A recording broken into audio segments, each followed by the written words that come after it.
Kira-kira apa sih yang kalian pikirkan tentang humanistik? Humanistik adalah pendekatan dalam psikologi yang menekankan nilai, potensi, dan kebebasan manusia. Fokusnya bukan hanya dalam perilaku yang bisa diamati atau konflik bawah sadar, tetapi pada pengalaman subjektif dan kemampuan setiap individu untuk berkembang menuju kehidupan yang lebih bermakna. Tapi kita nggak akan belajar itu. Jadi, belajar apa kita hari ini?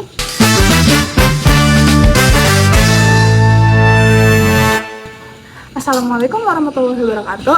Halo semuanya, nama saya Rasmada Taufani dengan NIM 408250037 dari program studi Pendidikan Bahasa Sastra Indonesia dan Daerah Fakultas Keguruan Ilmu Pendidikan Universitas Mata Honor, Banten. Jadi, kali ini kita akan belajar tentang teori belajar humanistik. Teori ini sangat menarik dibahas, terutama bagi kita mahasiswa pendidikan, karena peserta didik bukan hanya sebagai objek pembelajaran, tetapi sebagai manusia yang utuh, yang memiliki potensi, perasaan, kebutuhan, dan tujuan hidup. Kali ini, kita akan belajar tentang teori belajar humanistik, tokoh-tokohnya, prinsip utama, tujuan pembelajaran, peran guru serta peran peserta didik. Setelah itu, kita akan belajar tentang contoh penerapan teori belajar humanistik dalam pembelajaran di kelas. Nah, jadi apa itu teori pembelajaran humanistik? Teori belajar humanistik adalah teori pembelajaran yang menekankan pada pengembangan diri manusia secara menyeluruh, baik dari aspek kognitif maupun aspek psikomotorik. Dalam teori ini, belajar tidak hanya dipahami sebagai proses menerima materi atau penghafal materi, tetapi sebagai proses memanusiakan manusia.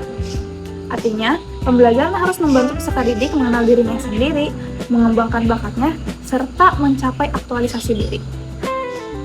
Teori humanistik beranggapan bahwa setiap individu memiliki potensi positif dan dorongan alami untuk berkembang. Oleh karena itu, pembelajaran seharusnya menciptakan suasana yang aman, nyaman, dan menghargai perasaan peserta didik. Dengan kata lain, teori belajar humanistik lebih fokus pada bagaimana peserta didik belajar, bukan hanya apa yang dipelajari. Selanjutnya, kita akan mempelajari tentang tokoh-tokoh belajar humanistik. Dalam teori belajar humanistik, ada beberapa tokoh penting seperti Abraham Maslow yang terkenal dengan hierarki kebutuhannya.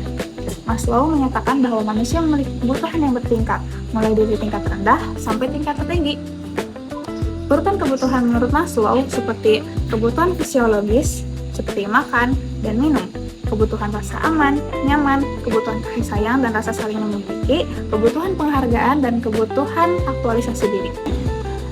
Dalam konteks pembelajaran, teori Maslow menjelaskan bahwa peserta didik tidak akan belajar secara optimal jika kebutuhan dasarnya belum terpenuhi.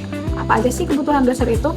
Misalnya seperti siswa yang lapar, merasa takut, dan tidak aman di kelas akan sulit berkonsentrasi dalam belajar. Tokoh lainnya seperti Carl Rogers. Carl Rogers menekankan pembelajaran yang berpusat pada peserta didik. Menurut Rogers, belajar akan bermakna jika peserta didik terlibat secara aktif, kemudian materi pembelajaran relevan dengan kehidupan, serta lingkungan yang bersifat terbuka, tidak mengancam, dan penuh empati. Guru dalam pandangan Rogers bukan sebagai penguasa kelas, tetapi sebagai fasilitator atau wadah yang membantu peserta didik menemukan dan mengembangkan potensinya. Kemudian kita akan belajar tentang prinsip teori belajar humanistik. Teori ini memiliki beberapa prinsip utama. Prinsip pertama adalah peserta didik sebagai subjek pembelajaran. Peserta didik dipandang sebagai individu yang aktif, bukan pasif. Mereka memiliki kebebasan mengemukakan pendapat, bertanya, dan mengekspresikan diri. Prinsip kedua adalah belajar harus bermakna. Pembelajaran dikatakan berhasil jika materi yang dipelajari memiliki makna dan relevansi dalam kehidupan sehari-hari peserta didik, bukan hanya sekedar nilai atau ujian. Prinsip ketiga ada memperhatikan aspek emosional. Perasaan peserta didik seperti senang, takut, percaya diri, atau cemas sangat memengaruhi proses belajar. Oleh karena itu, suasana kelas harus sangat mendukung rasa aman dan nyaman. Prinsip keempat adalah kebebasan dan tanggung jawab.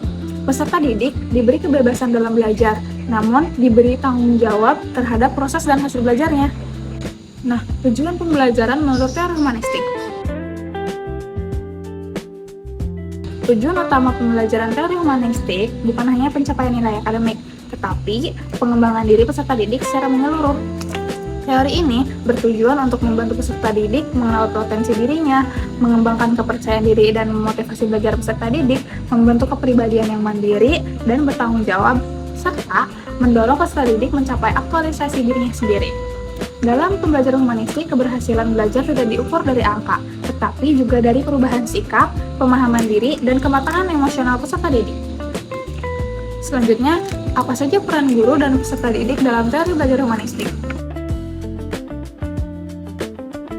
Menurut teori ini, peran guru selain sebagai pembimbing juga sebagai fasilitator dalam pembelajaran, sebagai motivasi, dan pendengar yang empatik.